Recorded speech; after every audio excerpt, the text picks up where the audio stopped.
Welcome to This Week in Missouri Politics. Very busy week for an early cycle in This Week in Missouri Politics. And we are joined by a person who's at the center of things, not just in Washington, but here in Missouri, Congresswoman Ann Wagner. Welcome back to the show. Thank you. It's always great to join you and your viewers. So I turn on, I'm watching the ball game, and I open my Twitter account, and I see you down on the U.S.-Mexico border, and you didn't look happy. No, I was not. What I saw with the delegation that went down to our southern border was both heartbreaking and horrifying. And Scott, I'll tell you, it is a crisis that is owned and created by Joe Biden. And he has got to do something to fix it. Literally, in the month of March, over 170,000 illegal migrants came across our southern border. How? Because Joe Biden has put out the welcome mat. If you say you don't need a wall, how can 170,000 people come in the border? Well, they are being picked up by Border Patrol, and those are only the ones that we can account for. Some 38,000 or more are coming across and are not being picked up. But let me tell you what he's got to do. He has got to reinstate the Trump policies that worked. I was down there on the border in 2019, and I saw what President Trump did. There were three things that Joe Biden could do to fix this problem of illegal migrants flooding across the Rio Grande and across into Arizona also. Number one, reinstate Trump's Remain in Mexico policy, which was apply for asylum, but you got to stay in Mexico. We're not going to let you in.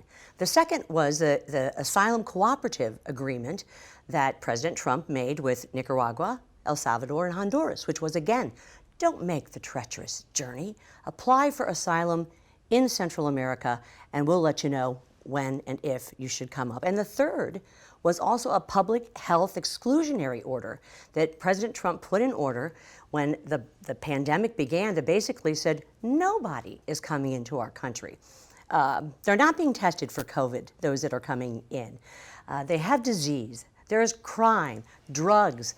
It is epic proportions, Scott. And those three policies alone that Trump did that worked are things that President Biden could do right now to stop the flood of illegal I think most migrants. folks I know feel bad for somebody that lives in Nicaragua or wherever, but you can only do so much charity as you can afford. I mean, there's a lot of poor folks in Donovan, a lot of poor folks in Palmyra, a lot of poor folks in Pineville. Probably could use some help that you're now taking their tax dollars and giving it to folks from Costa Rica. Well, you're right. And what's happened is as a result of Biden's open border, catch and release policies, which basically is what's happening, is that every single state, including our home state of Missouri, has become a border state. Missouri is now a border state. And with them are coming crime and drugs, COVID and other diseases, and then the cost, which you mentioned. The cost, I was on a plane from McAllen, Texas, flying into Dallas-Fort Worth, and guess what? It was filled with children and illegal migrants and families that were being sent into the interior. If you tried to land that plane in Canada, they'd have none of it, would they? They would have none of it. There's no other country that allows this but the United States of America under Biden's policies. And you think, I think honestly, well, I'm from West Butler County, long way to Mexico. You think it's not a big deal, but I remember, wasn't that long ago on I-44, they pulled over in your district, probably 3-4 dozen folks who were illegal, and some of them were even being trafficked, they thought. They were being trafficked. They got away, many of them. Some were caught. But every state, including the state of Missouri, has become now a border state. I mean, that's probably 10 miles in Busch Stadium. Of course it is. And I will say this, that the cost to the taxpayer, because when they're caught and released into the interior, what happens is we're picking up their social services and welfare costs. We're picking up their plane, train, or bus ticket into the interior. They're coming again with diseases and COVID, and we're also picking up the cost of their health care long term and probably their education too. This must stop. The Border Patrol veterans of 20 years or more that I talked to down there have never seen it so bad. They feel abandoned and they see no end in sight. 172,000 that they apprehended in the month of March, and as the weather warms up, only more and more and more are going to come. And Kamala Harris and Joe Biden won't even go to the border. They won't even admit that they have a problem. 40% of the field agents of the Border Patrol are being pulled off of duty catching drugs, sex trafficking, cartels, and they're being brought in to be basically processing children and to be child caregivers. So my mom is on a pro-life email list and saw that you have a bill called that you've worked on called the Born Alive legislation. What is that? The Born Alive legislation is actually very common sense legislation. It's unbelievable we even have to talk about it in this day and age, but it's legislation that says that any precious baby that is born alive, regardless of the circumstances of his or her birth, should be given life-saving medical treatment if necessary. I don't care whether that child is born prematurely or whether that child is born as a result of a botched abortion. I have fought for this legislation cycle after cycle. I have tried to bring it to the floor 75 times last Congress alone, and Nancy Pelosi blocks it each and every time. She will not allow a vote on whether or not we should give life-saving care. Because you think she'd lose it? She would lose it. Yeah, for sure she would lose it. But how reprehensible of her. Every single American, every single Missourian should know how their member of Congress would vote on something like that. And I'm not going to stop. I sponsor a lot of pro-life legislation. I've been a champion for the unborn my entire life, it feels like, and I'm not going to stop until this is law. I will not stop. I ain't never met Joe Biden, but you see on the news there's things that my gut is a lot of stuff you're voting on, some of the more extreme things, he's not for. But I wonder, has he got the guts to tell folks, to tell maybe a socialist or someone, we just ain't doing that? Well, I don't know whether he's in charge or not, but I'll tell you what, Nancy Pelosi and Chuck Schumer are absolutely rolling these socialist policies, certainly through the House of Representatives, in record number. It is absolutely appalling, to be perfectly honest. We're seeing things like the federalization or the attempts of federalizing our entire election system, taking away the power of the states to hold and set election law up, making sure the taxpayers fund candidates. Could you imagine if you wrote a check under the Democrats' law, $200 to any candidate, Democrat or Republican at a federal level, the taxpayer would then send them a check for $1,200. It overturns all voter ID laws. I could go on and on. They're passing legislation letting boys play girls' sports. We fought hard for Title IX. It's not okay. Things like court packing. They don't like the makeup. Then that'll happen? Well, I hope it doesn't make it through the Senate, but it sure made it through the House. They don't like the makeup of the Supreme Court. I think that's just something a person with show me state, adding judges because you don't like the outcome and swip it. There's something about that don't seem right. It doesn't seem right. Just this past Friday, we had to take a vote in the U.S. House of Representatives to make Washington, D.C. a state. D.C. statehood. And every single Democrat voted for it, and every single Republican voted against it. All right. But this kind of stuff is rolling through in a big, big way, and we've got to stop this Pelosi agenda. I think watching this, folks, you've been on the show a few times, folks that watch this, there's a bit of an eye of the tiger about you this morning. There just happens to be an open Senate seat in the state of Missouri. You've considered running for the Senate seat before. Where are you at on that? Well, we're taking You a look look at it. jazzed up. We're taking a look at it very seriously. I have to say, I love my district. The 2nd District is home. It's where I've raised my family. We've worked hard here. I mean, you're in game shape. You run the most competitive congressional race we've seen here, and I don't even know when, but $60 million spent on it both sides. It was an unbelievable slugfest. So, I mean, you and listening to you this morning, you look like you're in fighting shape. Well, and we won it by a large margin. Yeah. And I will credit President Trump for that large margin because he ran so strong in the state of Missouri, and also Did you run as strong as you did? not as strong as I did in the 2nd District, but he certainly did in the state of Missouri. And to be able to fight against this socialist agenda, the things that I outlined, is something that we're going to take a serious look at it. But right now, the most important thing that I can do is to do my job, which is going to the border, being a truth teller for these incredible agents that are working so hard to stop the influx of illegal migrants. You've been involved in Republican politics for a long time. Your sword has been sharpened by fire. A lot of people have probably called you and said, "I'm thinking of running for this office, that office. What do you think? Could you counsel me on it?" When you go to make a decision like this, whether you should run for the U.S. Senate or not, and you and Ray sit down, what are the factors that you have to go through and think about when making that kind of decision? Well, you obviously have to have the support of your family and your constituents, but what you really have to do is talk to Missourians, and that's what we're in the process of doing now, talking to everyday Missourians from all over the state, seeking their advice, their counsel, doing my job, which is pushing back against all of these socialist policies that are rolling through the House.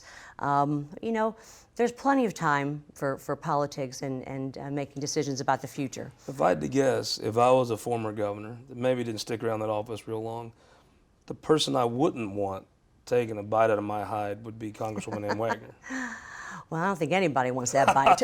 I drank to that. So tell me, you go back to Washington for how many weeks now? Your summer break? No. Not until August? We'll be back in until probably August, on and off. We've got a district work week this week. President Biden is giving his State of the Union, but guess what? We're not invited. He's going to come to the House chamber in a, quote, joint session, and I think only 50 Republicans and 50 handpicked Democrats are allowed to something to do with come. COVID? I have no idea. Speaking, let me ask you, I saw you got your COVID shot, right? I did. I want to encourage everyone to do so. It is so important. It really is. Our health and safety and protection and opening up our economy and bringing back the boom of the Trump years is so important, and I think getting a vaccination is important. Well, you coming back will prove that COVID shot worked. I hope as you consider running for Senate, you'll talk about it on This Week in Missouri Politics. I will always be back to talk about whatever you want to talk about. And we'll be right back with our opinion maker panel. LaKeySha, Bosley, and the birthday boy himself, David Barklage, will be joining us right after this. Our new car and truck dealers are building strong local economies. When you buy a car or truck in Missouri, you're helping to support over 20,000 Missouri families who rely on the auto industry for good-paying local jobs. You're also helping fund our communities, schools, first responders, and our roads because dealers generate millions of dollars in tax revenue. Missouri's automobile dealers have been the foundation of our communities for generations and for generations to come. The Missouri Automobile Dealers Association, the heart of Missouri. For more than a century, the St. Louis Carpenters Union has shaped our communities. Through trusted alliances, we deliver skilled professional craftspeople while our business partners provide the kind of quality jobs that keep our economy humming. It's a blueprint that has worked since 1882. Turning Missouri into a right-to-work state stalls progress, wipes out jobs, and kills momentum. Right to work is wrong for everyone. Let's keep Missouri moving forward. Visit carpdc.org to learn more. Your energy needs are changing. That's why at Ameren, Missouri, we're not waiting on the future. We're building it with the Smart Energy Plan, advancing thousands of projects across the state, helping reduce emissions through cleaner energy sources, boost reliability with self-healing equipment, and better withstand storms with new composite poles. Moving Missouri forward and bringing us all a little closer together. That's energy at work. Welcome back to This Week in Missouri Politics. We have Mark Dalton on the show. Welcome back, sir. Thanks for having me again. LaKeySha Bosley from the famous Bosley family of St. Louis City. Welcome back. Thank you. Congratulations on your mayor's win. I know you were very active in that race. I'm excited. That smile's real. The Iron Lady of Jefferson County, Representative Mary Elizabeth Coleman, running for state senate, correct? That's right. Have you ripped the mask off of the poor folks in Jeffco yet? Yeah, absolutely. There's no Good deal. mask mandate there. And the Dean of the Missouri Republican Party, David Barklage. David Barklage, there's a big do in Kansas City that last weekend. You had Mark McCloskey spoke. I don't know if he was coating his gun. You had Eric Greitens speak, and then you had to raise the microphone up for Eric Schmidt to speak. What did you think of the affair? You know, I think that it's the beginning of a long season, but I have to say this. For Republicans and their interest, Roy Blunt doing what he did, announcing early, is really good. A active primary at this point isn't about calling names and media, it's about organization, and that's where Republicans fall short. So to that extent, I think starting this far out is going to allow a lot of people to get in, determine how strong they are, and then get out. And I think it will make in the end, the nominee very, very strong for fall. Now, the problem for Eric Greitens, though, So you think is some the folks are opposite. going for a dip, not a full swim? Well, They I may think, get in and get why back not? out. Because redistricting is so late.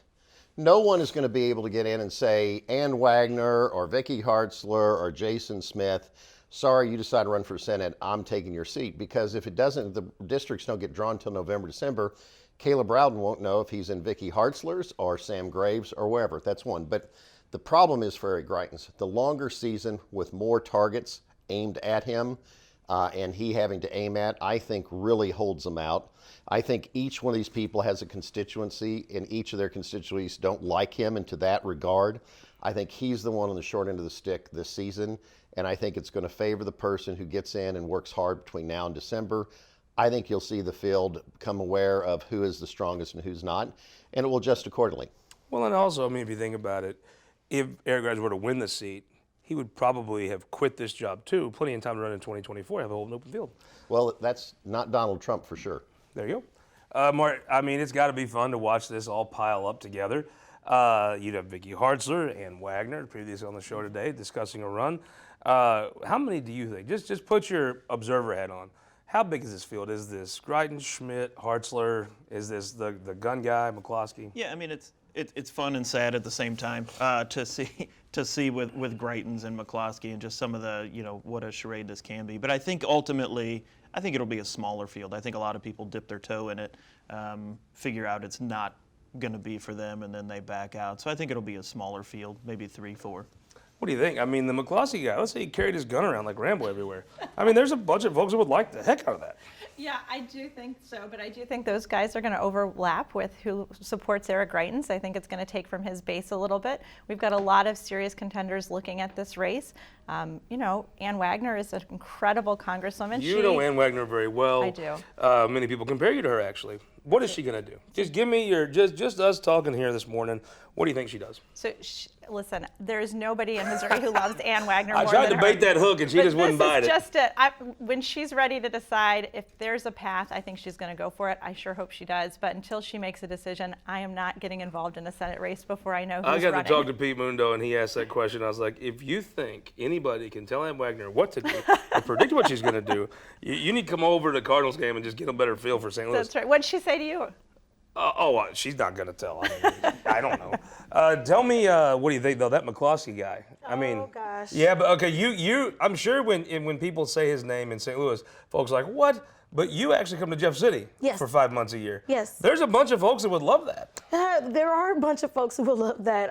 Unfortunately, I don't think that with the climate of it being so polarized that we need to go back there. We don't need to go back to the era of Donald Trump. We need to move forward. We need to have more moderate, more actual forward-thinking Republicans in positions like that. If that's going to continue to be a Republican seat, let's do that. But I think that, there is a way that we can get and garner up support for a Democrat to possibly come in and, swing, punch, and pow and get back in. But if not, But Quentin then, Lucas. Nobody has more talent than Quentin Lucas. oh, Quentin, Tashar, but, I'm happy that Did she's you get the here sense as that my Tashar mayor. is, a little busy, yeah. I'm just saying, but Tashar. What do you think about Quentin Lucas? I mean, nobody's more talented than Quentin Lucas. He walks in a room, he has all the talent in the world.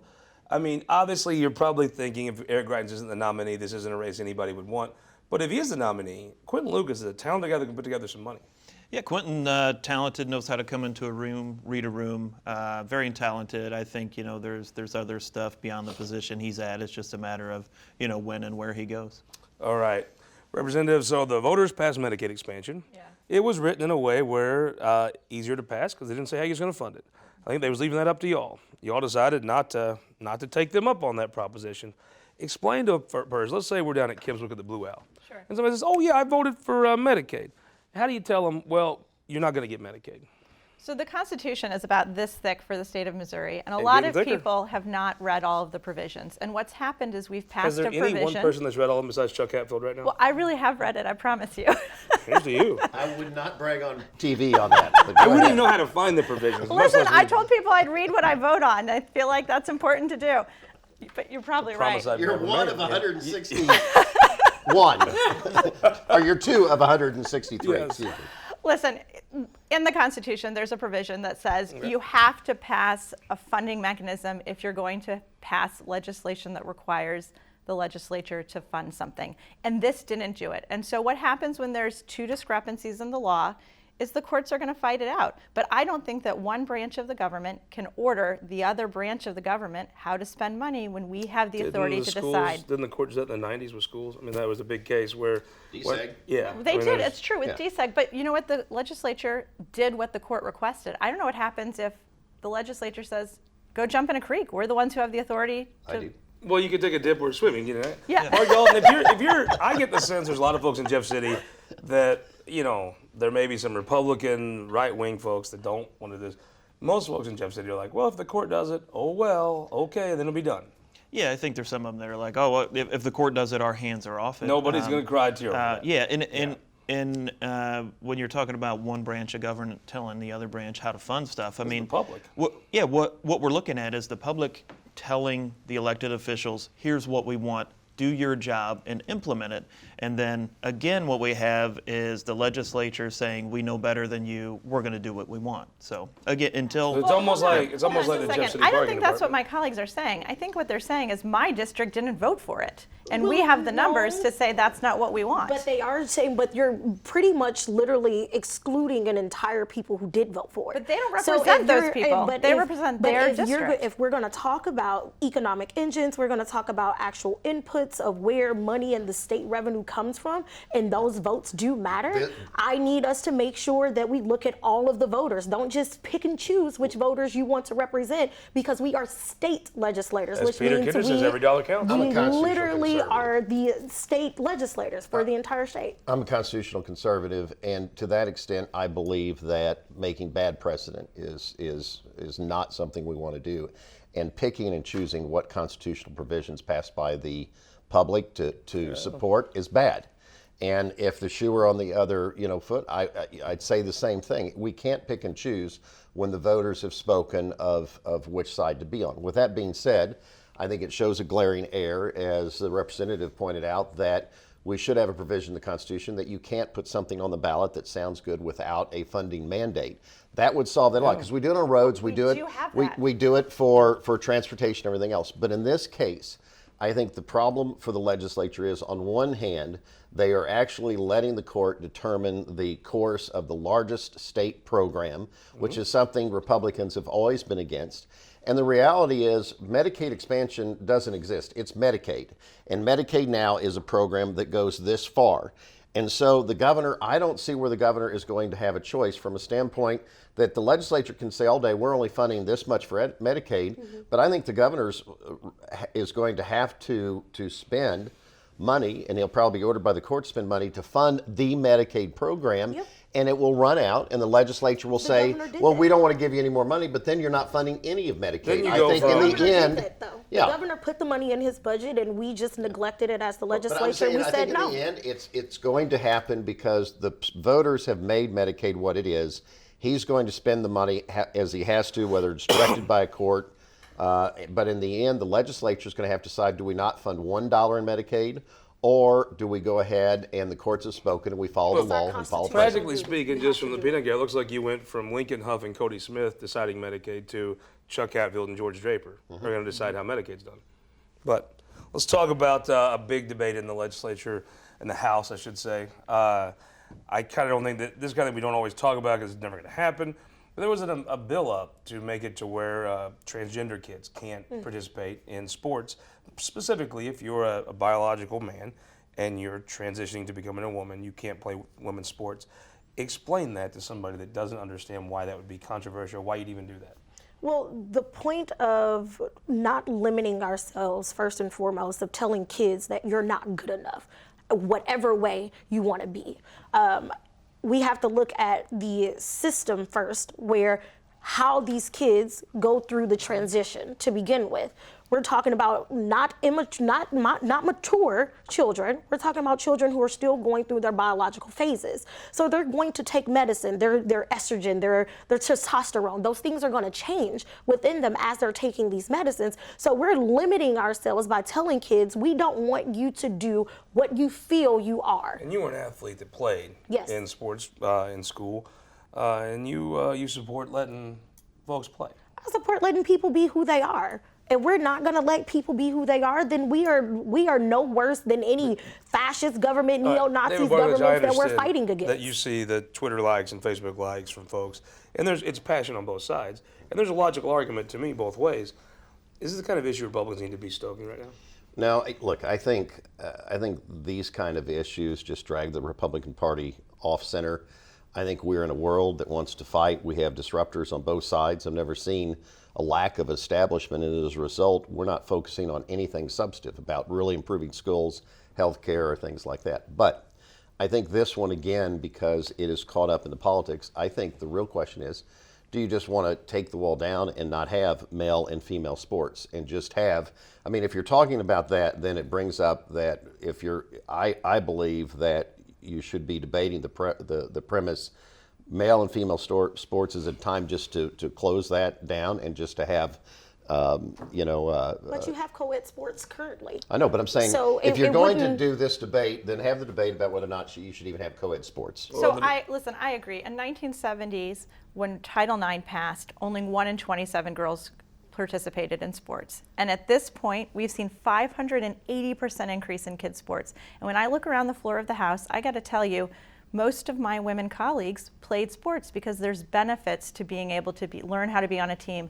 to lose, and to be at a point where we're having these arguments. I agree, it's just a red herring. It has nothing to do with the real argument. I agree, the real argument is, should we get rid of Title IX? And I don't see how we could possibly do that. We have to protect women's So sports. what's changed? Go for the bigger change. Go for the bigger argument and We're about to have address to change shows, but I the think equity in all the sports. David, since you're 60 this week, correct? And I You have to would've been- take testosterone you'd have been just 10 like a young child. You'd have been 10 in Yes, no. 1970. You'd be the resident expert. Mark Dalton with a minute left for David Barklage's 60th birthday. Who won the week? I would say progressives in St. Louis won the week with the swearing in. Several progressives won aldermanic seats and mayor seat, and it's time to see what they can do. Won the week. Tashara Jones, my mayor. Yes, she won the week. I think Sheena Greitens did. Yesterday, we saw signed into law provisions to help the foster kids in the state that started while she was First Lady. And that mantle has been picked up by the Speaker as well as a number of other legislators. And kids are going to be safer in Missouri because of that work. Won the week. Me, I made it. I made it this long. Who would have ever thought? I actually found I had friends, Who would have ever including thought? you, and a great family. I had my sisters surprise me coming in from making a long trip and Boy, other the friends. good die young. You've got some time left too. And it just made my day. So I feel like a winner for the first 60 time. is the new 40, I hear. Yeah, No, I better 60 is be. still 60. I'm going to say a couple guys running for city council, Derek Spicer and Scott Spencer. People have spoken. And if the city government listens, unlike a Medicaid argument maybe, you might see less parking tickets in Jefferson City. Those guys won the week. We hope you'll come back and see us next week in the state capitol with the Farm Bureau President Garrett Hawkins on This Week in Missouri Politics.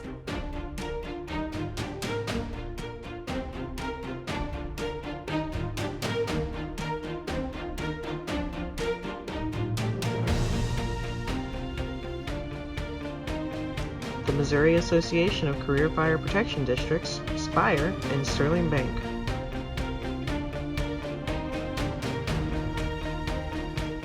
Guys, thank you so much for watching this show. I want to tell you about a new thing we're offering. It's the Missouri Times Podcast Network. You'll get this show every week. If you want to listen to it in your car, you don't have time to watch it. You'll get our Show in Missouri podcast, History of Missouri, one county at a time. You'll also get our midweek update. Once a week, I throw up the Facebook Live. We talk politics, usually eat a lunch and discuss politics. You'll get to hear all those things come right to your phone. Subscribe to us on iTunes or Android. Missouri Times Podcast Network. Please join us and subscribe.